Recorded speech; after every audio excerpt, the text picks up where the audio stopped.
Assalamu alaikum. Ысык көл Кыргыздын бермети.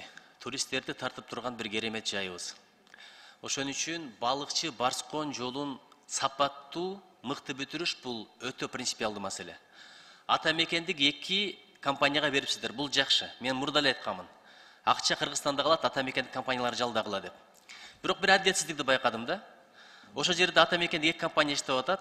Бирок 1 километр бүтүргөнгө 798 000 доллар берилет экен. Ошол эле мына Бишкек менен Кара Балта жолун бүтүргөнгө China Railway деген кытайлык компания иштеп атат. Аларга 1 миллион 560 000 доллар бөлүнөт экен. Параметрлери бирдей эле. Эмне үчүн чет элдик компанияга эки эсе көп бересиңер, өзүбүздүн компанияларга жетип жетпеген акча бересиңер? Бул жерде Бишкек Кара Балта жолу боюнча айттыңыз. Ал проект түзүлүп, долбоор экспертизадан өтүп, тендер коюлуп, анан ошол жерде эң ылдыйкы баа берген компания уткан. Ал эми балыкчы Барскон жолунда долбоор, параллельный долбоор деп алар коммерческий предложенияны берип, подрядчик компаниялар 798 000 доллар деген коммерческий предложенияны берип, ошонун негизинде курулуш иштери башталган. Эми карап көрүңүз, алардан бизге азыр кайрылуу түштү да. Бул 2021 жылдын октябрь айындагы буйрук менен берилген экен. 798 000 доллардан бери. Анда параметр боюнча, тех задание боюнча туурасы 15 метр болуш керек экен. Азыр 3 метрди коюптур, 18 метр болуп калыптыр. Анын үстүнө строй материалдар дагы кымбаттады, техника дагы кымбаттады, инфляция кетип атат. Керек болсо антимонополия эсептеп чыгыптыр. 1100 долларда болуш керек экен да, 1 миллион 100 000 1 километри.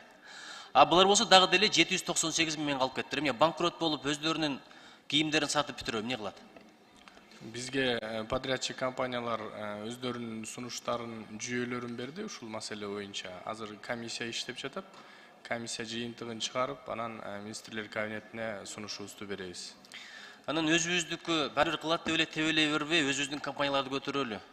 Башкалар эмне бүтүрүп туруп кетип калат, эртеге бир кемчилдиги чыкса, аркасынан ит менен издеп таппайсың. Ошон үчүн 798 000 доллар бул жетпейт. Антимонополия эсептеп атат. Эң минимум 1 миллион 100 000 деп. Ошону бир эске алып койгула, карап койгула эки компанияны. Хорошо, эске алабыз. Кайсы дагы биздин адамдар айлык алып атат. Негизи мен кошумчалап коеюнчу. Жол курулушунун өзүнүн мыйзамдары, положениялары бар да.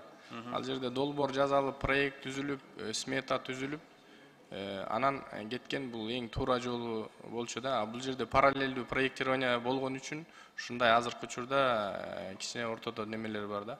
Бирок азыр комиссия иштеп атабыз, адилеттүү караганга аракет кылабыз биз да. Адилеттүү караганга аракет кылбайлар, адилеттүү карап бериңиздер. Кантсе биздин ата мекендик компаниялар шагы сынбасын. Экинчиси, ушул жерде министрлик кабинетинин төрагасы урматтуу Акылбек Жапаров отурганда суроо бердим эле.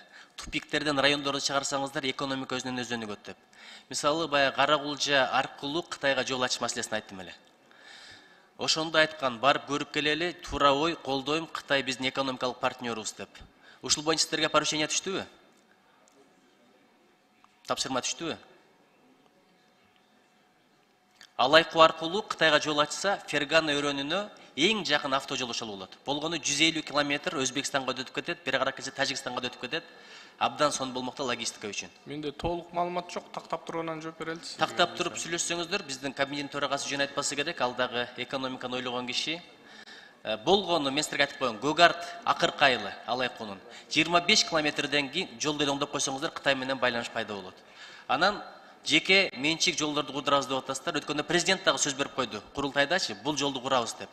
Ошон үчүн абдан бир удулуу келип турат. Ушул ишти баштасаңыздар, сураныч. Чоң рахмат.